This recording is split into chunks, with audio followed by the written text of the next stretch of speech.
Hello everyone, কেমন আছো সবাই? আমি বিন্দাস আছি। আমি শ্রীলেখা চলে এসেছি তোমাদের সাথে আরও একটা নতুন মিনি ব্লগ শেয়ার করতে। তো গতকালকে মানে শুক্রবার দিনকে একটা ভালো খবর পেয়েছিলাম। তো সেই ভালো খবরের জন্যই আমরা বেরিয়ে পড়েছিলাম মায়ের সাথে বাবার সাথে দেখা করতে। মা বাবা মানে অবশ্যই আমাদের মা বাবা তো আছেই, তার সাথে মানে কি বলবো, মানে সবার ভালো বা সবার মঙ্গল যার জন্য হয় তাদের কাছে না গেলে নয়।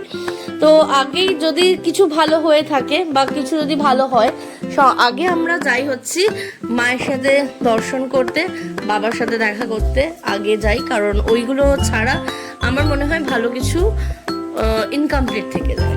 তো যাই হোক, তো দক্ষিণেশ্বরে চলে গেছিলাম মায়ের সাথে মাকে দর্শন করতে। তো ফার্স্টে দক্ষিণেশ্বর গিয়ে আগে বাইক রেখে দিয়েছিলাম, কারণ বাইক পার্কিংয়ে ওখানে একটা নির্দিষ্ট জায়গা আছে। তো বাইকটা পার্কিং করে তারপর আমরা দুজনে নেমে পড়েছিলাম মায়ের পুজো দেওয়ার জন্য।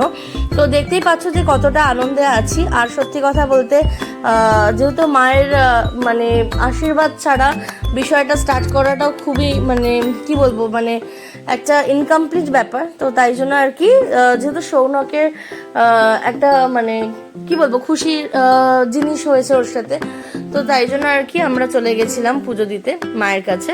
তো প্রথমে আগে দক্ষিণেশ্বরে গিয়ে আমরা দুজনে পুজো দিয়ে দিয়েছিলাম, আর তারপরে আর কোথায় কোথায় পুজো দিয়েছিলাম সবটা তোমরা দেখতে পাবে আমাদের এই মিনি ব্লগটা। আর যদি আমাদের এই ব্লগগুলো ভালো লেগে থাকে তাহলে please do like, comment, share.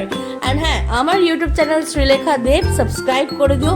তোমাদের একটা সাবস্ক্রাইব কিন্তু আমাকে আরও নতুন কিছু বানানোর জন্য ইন্সপায়ার করবে। তো এই যে দেখো দূরে মায়ের মন্দিরটা দেখে একটা মনে কিন্তু অদ্ভুত শান্তি এসে গেল। আর সত্যি কথা বলতে মানে যতবারই আমি মায়ের কাছে যাই ততবারই না মানে কি বলবো, মানে অনেকটা মনের শান্তি নিয়ে আমি যেন ফিরি। তো আমি যতবারই যাই ততবারই একটা অদ্ভুত পজিটিভ পাওয়ার যেন আমার মধ্যে কাজ করে।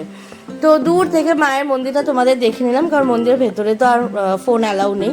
আর আমরা যতবারই যাই 24 নাম্বার দোকান থেকেই আমরা ডালা কিনি।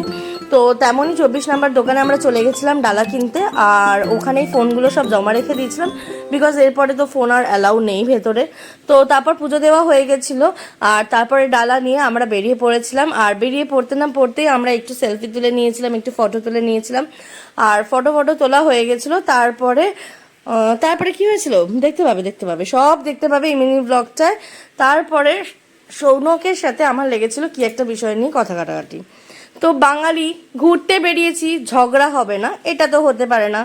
তো অ্যাজ ইউজুয়াল তো সেটা তো প্রমাণ হয়েই গেল যে দুজনে এর মধ্যে কি একটা বেশ কথা নিয়ে কথা কাটাকাটি হয়েছিল। তো আমি ওকে মানে কিছু একটা বলছিলাম, আর ও ওই ভিডিওটাকেই তুলেছে। তো আমি ওটা দেখে, যে ভিডিও করছে দেখে আমি আগিয়ে গেছিলাম, কিন্তু ও ভিডিও করা বন্ধ করেনি, ও স্টিল ভিডিও করছিল। আর এই বাচ্চাটা পড়ে গেছিলো, ওই জন্য আমরা সব ঘুরে ঘুরে দেখছিলাম বাচ্চাটাকে। ও পড়ে গিয়ে নিজেই হাসছিল। তো যাই হোক, তারপর যখন দেখলাম যে ও তখনও ভিডিও করছে, তারপর মুখ ভেঙে এটা হাসি মুখ করে দিলাম, কারণ হ্যাঁ ঠিক আছে, দেখেছো কিরকম দেখাচ্ছে, এইরকমই করে। আর আমার মাথাটা আরোই গরম হয়ে যায়। তো যাই হোক, তারপর দক্ষিণেশ্বর থেকে আমরা বেরিয়ে পড়েছিলাম, আর বেরিয়ে যাচ্ছিলাম হচ্ছে লালবাজারের দিকে। লালবাজারে যাচ্ছিলাম কারণ ওর একটা চশমা বানানো ছিল, আর যেহেতু ওর চশমাটা ভেঙে গেছে আর এই একটাই চশমা আছে, তো তাই জন্য আরেকটা চশমা বানানোর জন্য আমরা লালবাজারের দিকে যাচ্ছিলাম। আর এই ডানলপের জুডিওর কাউন্টারটা কিন্তু অনেকটা বড়, জানো। আমি যখন জুডিওতে কোনো শপিং করতে আসি তখন আমি কিন্তু এই জুডিওটা থেকেই শপিং করি, বিকজ এইখানকার কালেকশনটা না আমার বেশ ভালো লাগে। আর কারা কারা এই জুডিওতে এসেছো আমাকে জানিও কিন্তু। আর তারপর কি একটা কথা মানে বলার জন্য কি আমার মুডটা অফ হয়ে গেছিলো পুরো। দেখো মুখটা কিরকম করছি আমি, খুব অফ হয়ে গেছিলো, কেমন একটা মানে কি একটা বেশ কথা উঠেছিল, ভুলে গেছি এখন কথাটা। তো যাই হোক, তারপরে কিরকম একটা ইয়ার টাইপের আমি ফেস করে নিয়েছিলাম, আমি জানি না কেন। তো তারপর ওরকমভাবে আমি চলে গেছিলাম হচ্ছে লালবাজারে, যেহেতু বললাম সৌনকের চশমা ভেঙে গেছিলো, তো একটাই চশমা ছিল, আরেকটা চশমা বানানোর জন্য আমরা লালবাজার চলে গেছিলাম। এই যে এই দোকানটার থেকে আমরা বানাই, নিউ অপটিক্যাল বলে, খুবই ভালো। আর দাদা সত্যি একটুখানি নেগোশিয়েট করলে দাদা কম সমও কিন্তু বেশ করে দেয়। তো ঠিক আছে, আবার ভেবো না যে মানে ক্লাসি বা প্রিমিয়াম যেগুলো হয় কালেকশনসগুলো ওগুলো তোমাকে কমিয়ে দেবে। ডেফিনেটলি দাদার হাতে যতটা আছে দাদা ডেফিনেটলি করে দেবে। আর এখানকার কালেকশন এক কথায় বলতে গেলে জাস্ট ওয়াও। তো লালবাজার থেকে যারা যারা চশমা বানাও তারা আশা করি এই দোকানটা চেনো, আর না চিনলে এই দাদাকে ভালো করে দেখে নাও। নিউ অপটিক্যালস বলে এই এদের দোকানটা, আর দোকানটা খুবই ভালো আর কালেকশনসও অসাধারণ। তো আমি যতবারই যাই, সৌনক যেহেতু স্পেকটিকলস পরে, তো ও কোনোদিনও কিন্তু আপসেট হয়ে ফেরে না। দাদার কাছে ব্র্যান্ড নিউ কালেকশন পুরো পাওয়া যায়। তো যাই হোক, তারপর চশমার দোকান থেকে বেরিয়ে আমরা কোথায় গেছিলাম, আমরা গেছিলাম হচ্ছে মা সিদ্ধেশ্বরীর কাছে, মানে ঠনঠনিয়া কালীবাড়িতে পুজো দিতে। কারণ আমরা বেরিয়েছিলাম গতকালকে যে পুজো দেওয়ার জন্য, একদম মানে ওই দিনটা একদম পুজোর জন্যই ধার্য আর কি। তো ভীষণ একটা কি একটা জ্ঞানের কথা আমাকে বলে দিচ্ছিল, তো আমি শুনে একদম মুখ ফুক নাড়িয়ে দিলাম যে প্রচুর জ্ঞানের কথা বলেছিল। আর ওরকম ভাবে দেখছিল বলে আমার তখন হাসি পেয়ে গেছিল যে ওরকম ভাবে দেখছে বলে। তো ওর জন্য আমি আর ও একটু হেসে নিচ্ছিলাম। তো যাই হোক, তারপর হাসি ঠাট্টা করার পর গল্প করতে করতে আমরা তারপরে চলে গেছিলাম হচ্ছে সিদ্ধেশ্বরী মায়ের কাছে টনটনিয়া কালীবাড়িতে পুজো দেওয়ার জন্য। আর তারপর যাওয়ার পথে লালবাজারে এই যে লাইটের দোকানগুলো পড়ে না, দূর থেকে বেশ লাইটগুলো দেখতে দারুণ লাগে কিন্তু, বাট এখানে দামগুলো অনেকটা বেশি। তো যাই হোক, তারপর মায়ের কাছে পুজো দিতে চলে এলাম। আর এই যে এই দোকান থেকে তারপর আমরা মিষ্টি কিনে নিয়েছিলাম, মায়ের জন্য ধূপকাঠি মোমবাতি সমস্ত কিছু কিনে নিয়েছিলাম। এই কাকুটার দোকান থেকেই আমরা কিনি, যেহেতু আমার শ্বশুরমশাইয়ের চেনা পরিচিত দোকান। আর তারপরে এই যে অপোজিটে একটা দেখবে ফুলের দোকান আছে, ওখান থেকে আমি একটা মালা কিনি। যতবারই মোটামুটি যাই মায়ের কাছে, নর্মাল যে দিনগুলোতে যাই সেই দিনগুলোতে ধূপকাঠি মালা মিষ্টি দিয়ে পুজো দিই।